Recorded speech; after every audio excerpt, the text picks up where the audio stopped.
Bonjour à tous. Ok, aujourd'hui je vous explique le complément d'objet direct ou bien COD. Nah, kemarin itu kan saya udah kasih file ini. Ada beberapa bagian. Yang pertama, kalau kalian lihat di sini, apa sih complément d'objet direct itu? Jadi, COD itu fungsinya untuk désigner l'objet de l'action atau menggantikan objek. Nah, sebenarnya komplement objet direct itu ada banyak. Jadi ada me, te, le, la, nu, vous, le. Nah, yang paling sering digunakan memang semuanya, tapi yang berbeda itu le, la, dan le. Karena kalau me, te, nu, vous itu nanti sama dengan COI. COI itu komplement objet indirect yang akan kita pelajari setelah UTS nanti. Oke, saya lanjut dulu ya. Les pronoms COD remplacent un nom de personne, d'animal ou de chose. Jadi hanya untuk menggantikan orang, hewan, atau suatu benda. Il répond à la question qui pour une personne ou un animal et quoi pour une chose. Jadi untuk mencari di mana sih si COD itu, kita harus pakai pertanyaan qui atau quoi. Misalnya ada kalimat gini.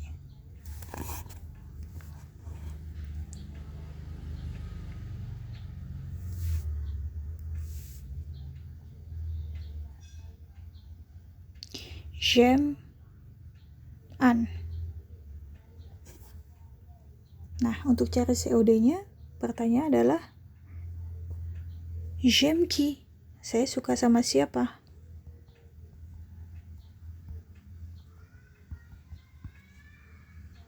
Qui-nya adalah Anne. Jadi Anne adalah COD. Nah, untuk menggantikan Anne itu kan tadi berarti kalau dalam sujet, je, tu, il, elle, nous, dan selanjutnya adalah L kan. L itu penggantinya adalah la. Makanya kalimatnya jadi je la aime. Tapi ingat, voyelle ketemu voyelle, kita coret. Jadi je l'aime.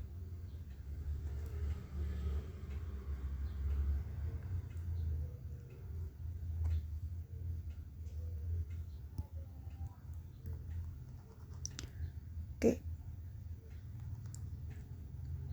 Jadi inti utamanya sih seperti itu.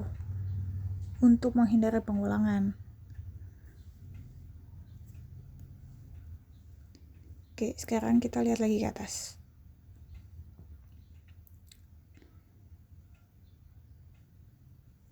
Nah, gimana taunya? Tadi pakai pertanyaan yang tadi kan, qui atau quoi. Di sini contoh pertama sujet verbe qui. Julie attend son frère. Berarti Julie attend qui? Son frère. Berarti son frère ini adalah COD. Son frère itu kan il, singulier. Jadi kita ganti pakainya le. Jadi kalimatnya Julien l'attend, L apostrophe attend. Terus ada lagi sujet verbe quoi. Maxime mange une pomme. Maxime mange quoi? Une pomme. Berarti une pomme ini adalah bagian dari COD. Sekarang penempatannya. Nah, penempatannya ini pada umumnya disimpan atau ditaruh setelah sujet. Contohnya di sini. Maxime mange la pomme. La pomme sudah jelas nih, feminin, singulier, la. Kita pindahkan jadinya. Maxime la mange. Atau dalam pertanyaan dialog. Vous aimez ce poule? Nah, ce poule dia maskulin, singulier. Kita gantinya pakai le.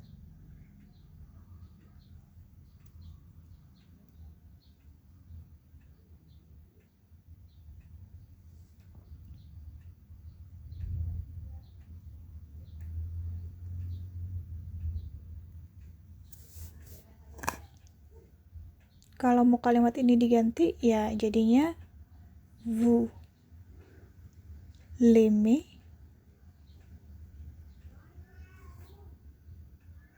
Tapi karena ini dialog, jadi kan orangnya udah sama-sama tahu maksudnya. Kamu suka pool ini? Oh iya, saya pengen nyoba itu. Nah, poolnya langsung ganti pakai L apostrofe. Je peux l'essayer? Kemudian ada lagi, j'adore ta robe. Où tu l'as acheté? Nah, di sini kan COD-nya ta robe. Dia féminin singulier. Pasti kata gantinya COD-nya jadi la. Di sini karena passé composé, posisinya setelah sujet. Sebenarnya sama. Untuk présent dan passé composé itu posisinya sama-sama setelah sujet. Jadi nih, ini kan j'adore ta robe, dia présent. Kalimatnya kan jadi je l'adore. Setelah sujet. Tu as acheté. Tu as acheté. Tu as acheté la robe. Harusnya kan kalimatnya gini. Tapi la robe-nya mau kita ganti pakai L apostrofe. Kita pindahkan setelah sujet. Jadi taruh di sini. Tu l'as acheté. Nah, terus kenapa ini ada E tambahan? Karena la robe itu feminin. Ketika dia ketemu passé composé, kita tambahkan akord E. Seperti itu.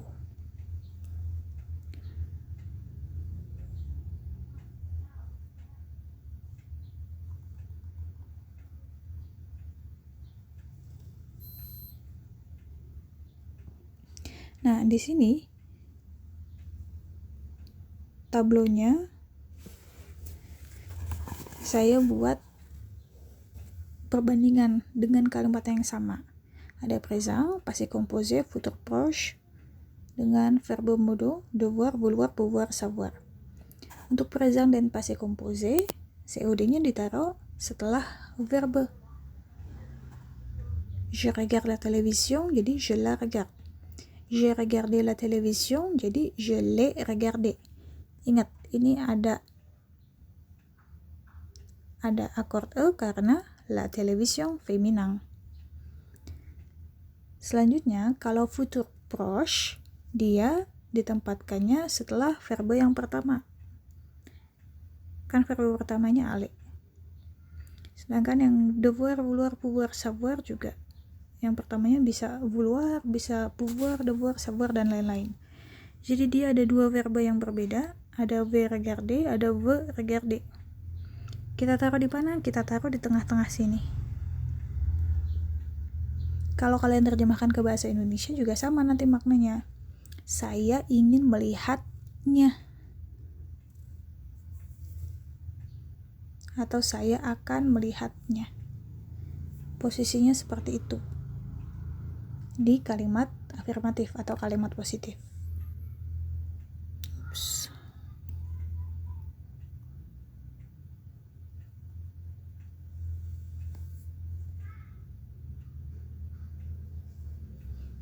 Nah, untuk kalimat negatif sama. Yang penting kalian tahu konsepnya. Kalau negation, apapun bentuk negationnya, misalnya negation ne pas.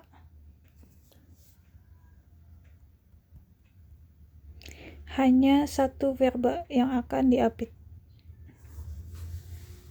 Kalau présent pasti je ne regarde pas la télévision. Kemudian kalau udah ada COD gimana? COD-nya masuk ke dalam ne pas ini. Kenapa? Karena dia bukan verba. Lihat untuk yang présent dan passé composé. Je ne la regarde pas. Atau jadi je ne l'ai pas regardé. Nah, kemudian untuk futur proche atau devoir, vouloir, pouvoir, savoir, kenapa nggak masuk? Karena kan tadi balik ke konsep yang pertama. Hanya mengapit verbe yang pertama. Verbe yang pertama apa? Verbe vouloir. Verbe aller. Kan verbe itu sebelum verba itu nggak ada COD, jadi yang nggak usah dimasukin. COD-nya disimpannya setelah. Seperti itu. Nah, nanti coba saya kasih contoh latihan lagi.